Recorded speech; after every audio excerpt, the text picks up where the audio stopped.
heard many people say today, oh, it's such a rich day. I feel like I am just already overloaded with ideas that are coming from the presentations that I've heard.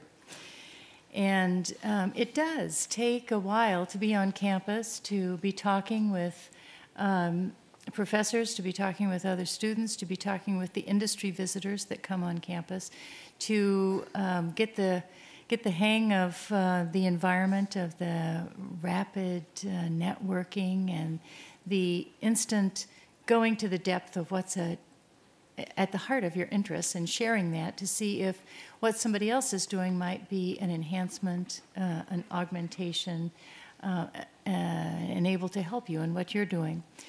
It's for that reason that we have a program of visiting scholars. And mediaX visiting scholars have the opportunity to come and spend time at Stanford, affiliating with one of the labs, but having broad access to Stanford campus and intellect, and during the time of their stay to pursue a topic that's of interest to them. And I'm going to introduce Boris de Ruyter, and he will introduce a panel of visiting scholars to talk about this program. I have also asked him to talk about a very important relationship that mediaX had with his company, Philips, over a number of years. And what I think was so beneficial about this relationship was that over a period of years, multiple employees from Philips came to campus, and around a theme that had been identified at the beginning of that 4-year period, coupled in terms of the vision of the problem, the way that the problem was articulated, but academic research going its way and business research going its way, but sharing people back and forth frequently during that period of time. Philips had a profound impact on a number of labs here at Stanford. And I've asked Boris to talk about that and perhaps the impact that Philips received from that program. Let me introduce to you Boris de Ruyter, who is an experimental psychologist and has studied user system interaction for many years, is a leader in many of the international organizations that gather scholars to talk about this. Boris.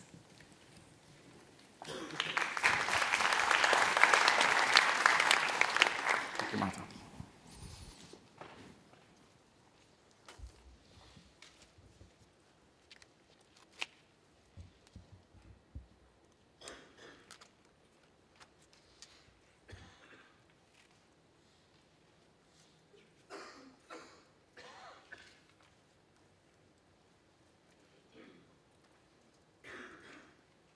F5.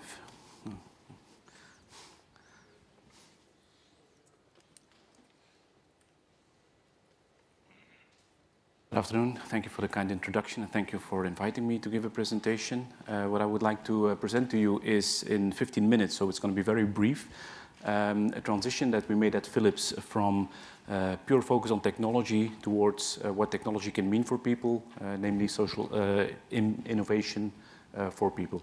Now, what I will talk about is how we made that transition, a few elements that were essential in that transition, and also how our link with Stanford was very important in that. So let me first start with a few steps here. So years ago, we were all still very much impressed by what technology could do, and there was even a law about how technology would improve in certain periods of time, and it was all about technology. And we even had laws for it. I think that's a remarkable thing. You know, if you look at it, it started with an observation, and actually at some point it became a target for technology design. I wonder why we didn't do that in any other fields than just technology. But we started realizing it's not just about technology, it's also about what people can do with the technology. So what are the applications of that technology? So then we started looking at developing applications and having, of course, a lot of attention for usability, user-centered design. And that was all working very fine, but we were not yet there.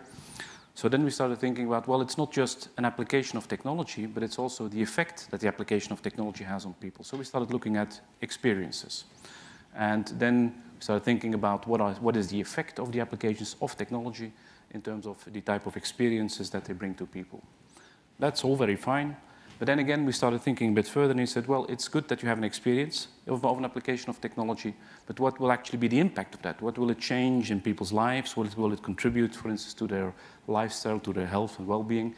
So we started looking at social innovation and what impact technology or applications of technology could have. That's a sort of a transition. And what I would like to do as a starting point here from this transition, mention 3 elements that have been very important in making this transition. The first one was to have a vision, of course. We called it ambient intelligence as a vision. Secondly, we needed new methods and new instruments or tools to do this kind of research. We call that experience research. I'll briefly touch upon that. And of course, then you have to do that, and you have to do that together with others. And that's where we looked at open innovation. And that's where the link with, of course, Stanford and mediaX will be in. So if you think about ambient intelligence, I can briefly describe this vision in one slide. The vision is described as a technology environment or an environment that has all kinds of electronics embedded and that is sensitive and responsive to the presence of people. I have to stand here because I can't see it on the display myself. So what are the properties? It's about an environment in which there are many invisible distributed devices throughout this environment that integrate with our daily lives and that have certain intelligent properties. Initially, we looked at more system intelligence, so the system would become context-aware. It would know something about the context in which it is being used. Later on, you could personalize it. It could even become adaptive. And ultimately, it could even start anticipating. It could make choices on your behalf. And we worked with that model for a number of years, and that worked fine. But then we started also looking at more autonomous systems, robotic interfaces, systems that play an important role in, for instance, monitoring your health situation. And we missed this component. Actually, it was also mentioned earlier today, social intelligence. So we started adding elements of social intelligence. We developed systems that had at least a perception of being socialized, of having certain empathic skills. We never got to the conscious part, but okay, there's always something for the future, I would say. So this is the kind of model that we worked with that was our vision on how we would look at applications of technologies that create certain experiences and have certain impact for people. We also needed to have a new way of doing this, a new kind of approach to developing these applications that should have the experience and the impact. So we identified 3 steps in our research, and of course we would jump between the steps. It was not like we would always take them sequentially. We would start with collecting insights and requirements. This is a typical ethnographic anthropology type of work where you don't start immediately introducing technology into people's lives, but you study what the situation is, what the context is, what the problems are, what the issues are, where you see potential improvements. From that, we generated lots of ideas, developed concepts. In very controlled environments, we could actually test them. Of course, there's a limit to what you can test in a controlled environment. It's not people in a real shop, in a real home, in a real hospital, but at least you can do something about the initial acceptance, the usability of the implementation. And then, of course, later on we move into field studies where we validate the actual effects that we want to claim of the impact that such a system will have. And sometimes we have to move forth and back, of course. Sometimes in the lab study we found out, well, we need to go back into the field and we learn more because something is missing here. But this is sort of the outline or the steps we take. And typically the methods we use there are things like focus groups, in situ interviews, diary studies, context mapping studies, all these type of things. You see some of the people here that were involved.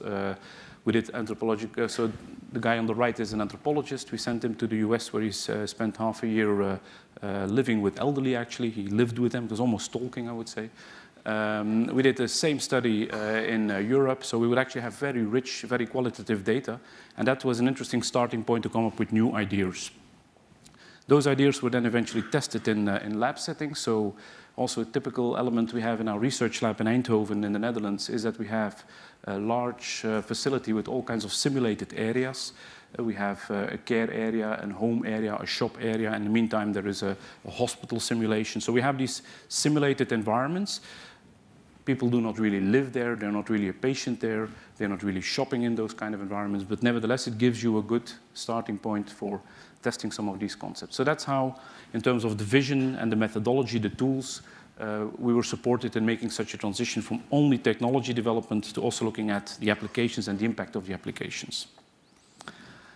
Now, one important thing was then, how are we going to do this? Because starting up something and moving in a certain area and so on, it takes a lot of effort. So, sometimes if I talk to higher management, they think capabilities is something that you can turn on and off with a switch, but that doesn't work like that. So it really requires lots of effort.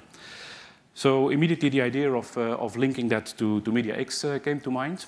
And as Martha said, we had a very long relationship already with mediaX. We would, once a year, we would have a focus day in which mediaX would organize a full day session highlighting the state of the art, for instance, in a certain field, in a certain topic that was of interest for us. And when we came home from those focus days, we were always very enthusiastic, but as we got closer to Eindhoven, there was this sort of unsatisfied feeling. And the feeling was that there is so much more, and we're not getting that out of Stanford.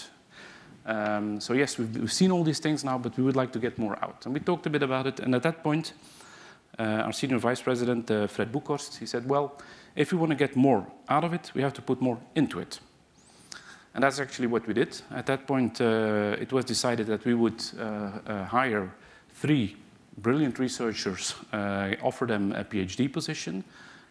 We linked that PhD position with University in Eindhoven. And we offered the PhD students the opportunity to spend 1 full year at Stanford. 1 full year, but they could choose when they would actually want to do that. So in the first year, 1 PhD student came 3 months, 1 didn't come at all, but then the other year, 1 came 6 months. And so they had a total budget, say, of 1 year that they could spend over the period of 4 years for working here together with the people at Stanford. What was also very strong in this combination was that we had somebody from the University in Eindhoven, a promoter, co-promoter. We had a co-promoter at Philips Research. We had a principal investigator from Stanford. And there was also an internal project within Philips that was related or linked to the topic that the PhD student was working on. So in that sense, we could start creating a natural transfer between the network, say, here in Stanford, and the network back home, or the people, the researchers back home. So what I want to do now in the next slides is introduce you 2 of the 3 PhD students. The third one is still writing up. He hasn't finished yet. But I will say something about the 2 PhD students, the work they've done here, very briefly, of course, and how that linked to some internal projects that we were working on and still working on. The first one is Maurits Kaptein. Maurits was one of the PhD students we hired and that we sent over here to look at personalized persuasion. So basically the idea was, well, people are all very different, but nevertheless the approaches we have to trying to persuade people to live healthy or to change their lifestyle, we treat them as if everybody is reacting in the same way, is susceptible to the same principles, the same persuasion techniques, say. So when Maurits and the rest of the team, so you see myself here from Philips, Clifford Nass from mediaX or from Stanford, and then the 2 people from the University in Eindhoven. With that team, we started thinking about how can we actually capture traits of a person into a user profile and apply that in an adaptive persuasive system. That work was finished at March 29, when Maurits got his PhD title. And he got it at University in Eindhoven, and he got his PhD title cum laude. There are about less than 5% of the PhD students in the Netherlands, in Eindhoven, that get the title, so we're of course very proud of that. Successful work that was very relevant for us because we also are working in this domain. We have a product-service combination on the market, which is Direct Live, which is actually a system with a 3D accelerometer that tries to capture some of your activities. And we have an online coaching service that tries to coach you and guide you into changing into healthier habits in terms of your lifestyle, say. What we did is we took the results from Maurits. We selected 1,000 existing customers from that service. We enrolled them into an experiment, and we could actually show with hard numbers towards the business that this is the added value and the impact that this kind of work means for your business, which was quite impressive. We're continuing with this work because you can imagine where we're talking at that point in time was already a very big step that we were not seeing people as all being the same, but rather developing user profiles so we could touch upon the differences, the individual differences between people. But one typical property of such a system is that people change over time, because that's what you want them to do. It's about behavioral change. So we're currently taking the next step there and looking at more dynamic aspects than only the static aspects that you could capture initially to start up with coaching people. So very important work that is having, I think, a very strong future. Our second PhD student is Joris Janssen. And Joris was looking at how he could connect people through physiological technology. So basically the idea was that if a system could use physiological data to interpret your emotional state, and we would use that emotional state in a communication system, would that enrich the communication between people? Now, that was so. Indeed, through technology, we could indeed, even more reliable, it is claimed, than humans interpret the emotional state. Nevertheless, what we found is that if you take away the control of making the interpretation of that emotional state from the other person in the communication, then that takes away some of the value of the communication. So a very important study, Joyce Westering from Philips, Jeremy from Stanford, and then co-promoter from the University in Eindhoven, worked on this topic. And as a result, Joris also got his PhD just a little bit later, March 13, and again cum laude. So that was the second one we would claim after that. This work also relates to some of the work, of course, we do internally. That was the whole setup of this program. One example I want to mention here is a device that we have been working on, which is a wrist-worn device that makes a real-time interpretation of your emotional state, and that we are currently testing with psychiatric patients. Now, it's a weird group by definition, I would say, but nevertheless, the situation here is that we look at a group of patients that have emotional outbursts, and what they do nowadays still, you would think this is a bit medieval, but they will isolate those people, lock them up in a room at the moment that they have the emotional outburst. So what we were able to do in several repeated studies was to actually detect beforehand that these people were going to have an emotional outburst. And as they were made aware about the device that they were wearing, because it would start vibrating, that this is coming up, they could actually control that and they would not have to be locked up. We have extreme cases, I think a couple of cases in the study that even 40 minutes before the emotional outburst, we could already from the data make that prediction. So it's quite reliable. And I think if you talk about making some impact for people, making life a bit better for some people, then this is quite an important result we got from that. And that's building upon the physiological interpretations where Joris has been working on. So with those two examples, I would like to close my presentation.